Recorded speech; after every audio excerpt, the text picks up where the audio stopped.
Hi, it's Kayla, and I wanted to talk to you a little bit about goal setting today. In January, a lot of people make and keep up with some of their goals, and the reason that I wanted to talk about them is that really what can happen is if people set these goals, like I want to weigh this much, then if they don't consider some of the deeper reasons behind why they're setting that goal, they might not stick with it.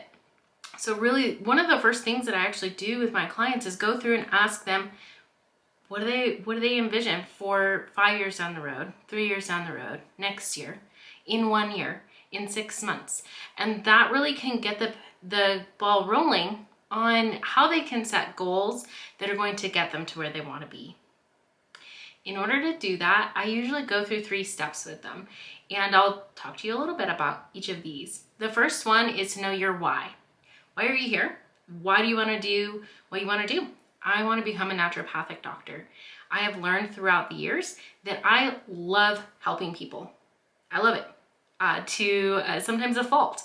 And so that's really what helps me feel fulfilled in a day. In a day of work, in a day of leisure, being able to be helpful to someone else really can fulfill me and make sure that my cup is full. And some of those things are what you might need to consider. What do you want to do? Why do you want to weigh 125 pounds if you're maybe a woman? If you want to weigh 160, 180 pounds as a man, and you want to have a certain physique, why? Is it going to give you a specific quality of life? And if it is, maybe that means you can run for 10 miles without taking a break. Maybe that's you can lift a certain amount of weight. But what is the reason for reaching that goal? Is it to do bodybuilding? Is it to be a personal trainer? Is it to be able to live out your purpose and your life goal of maybe becoming a chiropractor, a doctor, a lawyer? All of those things can be considered in that goal so that then, you can back it up and say, okay, well, if I want to be a lawyer and I have to take this exam in order to get there, why do I want to be a lawyer? Do I want to help people? Do I want to protect them? And that way you're able to consider some of those things as a motivating factor and remind yourself when there are times that it gets a little harder to keep up with working out, to keep up with eating well. So the second step that I usually work through with people is to be very, very clear about the whole picture. And that means, what does it look like in your end goal? Financially, physically, spiritually, emotionally, mentally. Because some people are very financially fit. Some actors are very financially fit.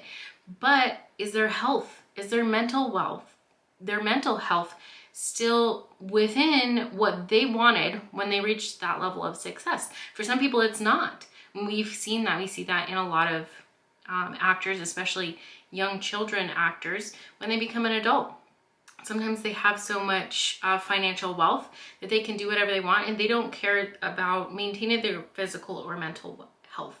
And that means that their financial wealth, their status, all of that can be compromised as well.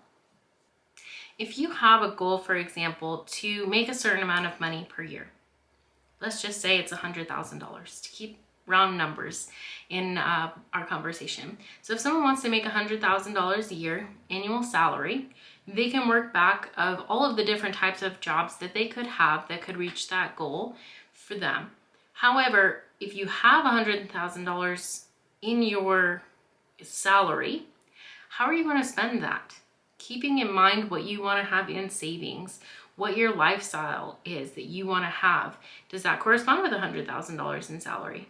Possibly, possibly not. It depends on how you want to live your life. And that's part of what I talked about in point 1 is why. Why do you want to do this? Do you want to be a humanitarian? Do you want to own your own business? What do you want to do? And then that connects with the whole picture of, okay, now you know what you want to do. What does that look like? What are those overarching goals in all areas of your life? And how can we help walk you there? I hope this is helpful, and I'd really love to hear in the comments of any of the goals that you're working on, that you want to have, that you have for maybe 2021. If you're watching this in future years, I'd love to know your next year's goal or years down the road as well, because then we can all see how far we've gotten, especially if you rewatch this video. Third, now this third point I call goal setting. However, I mean, the whole concept we're talking about is goal setting, but this is really sitting down, looking at these 5 areas of your life and finding out what you want to do this year to get you to those long-term goals. What is a benchmark that you can have in the next year for your faith, for your relationships, for your fitness, for your finances, and maybe even for your impact on the world? How many lives do you want to affect? And do you want to affect them in a specific way? Do you want to help people overcome a problem? Do you want to help people who are disadvantaged? So all of these things I usually go through, and I make about 4 or 5 goals for each of these areas. And again, that would be faith, friendships and family, fitness, and finances. And then I've added on impact. These are 5 F's from Sunny Lenarduzzi. And those, I feel, are a very well comprehensive way to scope the sections of goals that we want to have in our lives. And this isn't really a step, but it's the next thing you need to do. You need to take action. You need to take action every single day, a little bit and a lot of it. Doing it over and over and over gets you into the rhythm of doing that habit and working towards that goal that's going to get you to the life that you really are looking to live. And that is, could be practicing eating healthy every day, making sure you get 3 meals, making sure you're eating enough, making sure you're eating enough of the right foods. And that might mean preparing ahead of time, preparing foods on the weekend, preparing food the night before, whatever that means that you can have in practice so that you can keep up with those goals, whether that be a January weight loss goal or that be a mental health goal of being more peaceful, being more loving, being more stable. All of those are also goals, not just losing the weight. We have to feel good and live the life that we are really in line with. And when we don't, that's when illness can come in. So I encourage you to take action, take lots of action.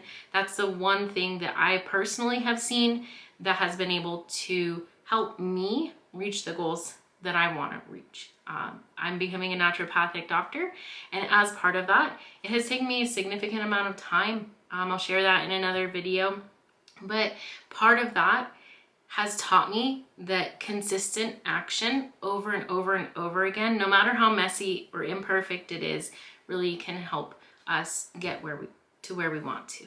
So if it doesn't work out in January, you can always start fresh in February. Do it a different way and trying different actions and seeing what works out well, going back mentally to our memories of what has worked. What have we been able to do successfully so that we did reach a goal? If it was a weight loss goal, what did we do during that time? What type of workouts did we do? Did we enjoy them? How did we keep ourselves accountable to those workouts in that eating style that worked for our body? And are we able to replicate that in maybe a different way? So it might be more interesting this time around too. But all of these things are really helpful, and I have used all of them. So I really hope that in the next few weeks, I'll be seeing what you guys have been working on and hear back about your goal setting. I look forward to speaking with you soon, and until then, be well.